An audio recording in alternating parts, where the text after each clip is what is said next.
What are the most powerful cars ever? No, I'm not just talking about the cars that hold the record right now. I'm talking about every car that broke through big horsepower barriers over the years. Well, to find out, I've put together a list of the first cars to make 1 horsepower, 100 horsepower, 200 horsepower, going all the way up to the most powerful cars on sale today with more than 2,000 horsepower. In case you're wondering, I've ordered the cars according to their reveal date, not the day the first car was delivered. This is because most of today's hypercars are already sold out, even before they're shown to the public. So a car revealed in March 2019 with 1,600 horsepower goes on my list, but a car revealed later that year with 1,650 horsepower doesn't. Okay, you got that? Before you start commenting and going crazy? Anyway, I'm Matt Watson, and you're watching the CarWow list of the most powerful cars ever made.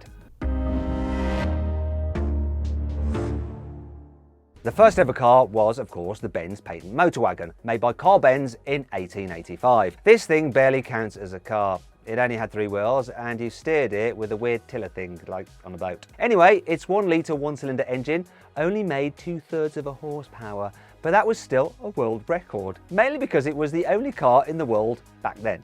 The next car on my list was the first to make a whole horsepower. Oh yes. It was a Benz again, the Velo from 1894. It had a 1-litre 1-cylinder engine yet again, but this time with 1.5 horsepower. That's more than double the power of Carl Benz's first car. Later versions even had 3 horsepower. Despite this, it still didn't have a steering wheel. Isotto Francini started out building engines for airships, but it also made cars, like the Tipo KM from 1910. This had a huge 10.6-litre 4-cylinder engine.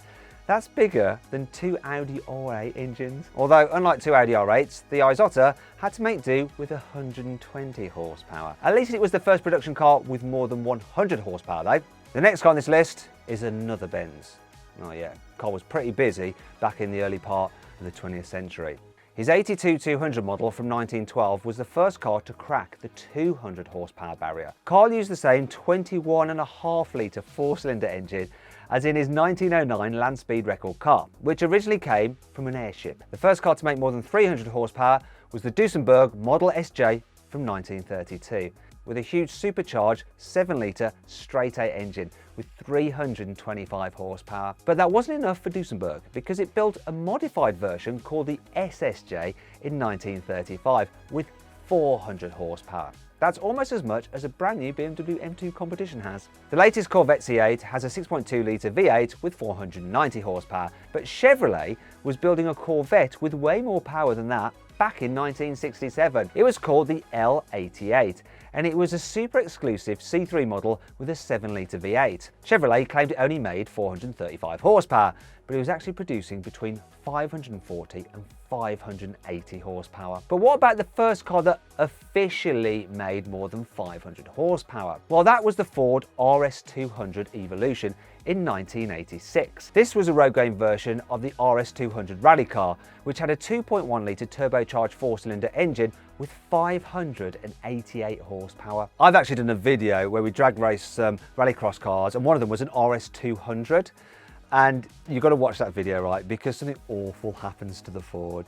Awful. If you click on the pop-out banner up there, you can go check it out and see what it is. But make sure you keep this window open to come back to this video.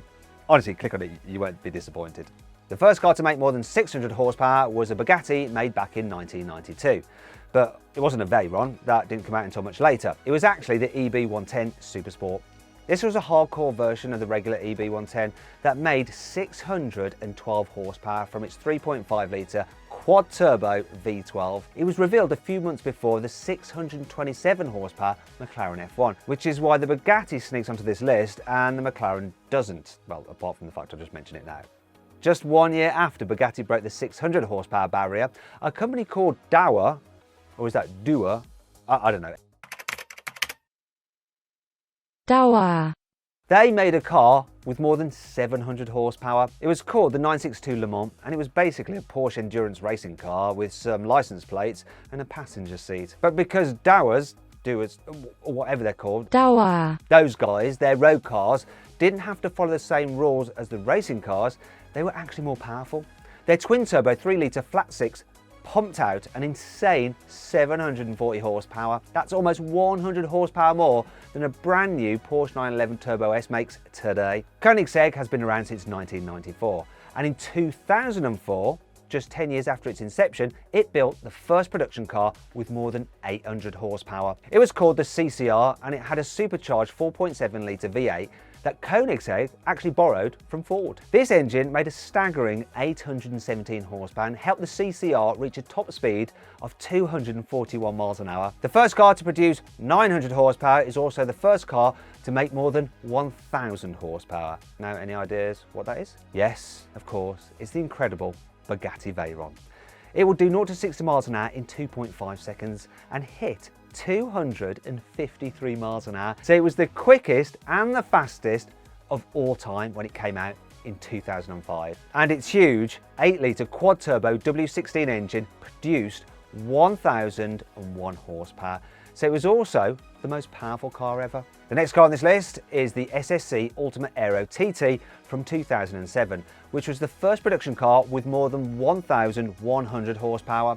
It had a 6.3 litre V8 from a Corvette with 2 massive turbos bolted onto it, so it made a whopping 1,180 horsepower. But that wasn't ultimate enough for Ssc, because it boosted the car's power to 1,287 horsepower in 2009. Then it gave it an even bigger 6.9 litre engine in 2013, which took power up to 1,300 horsepower.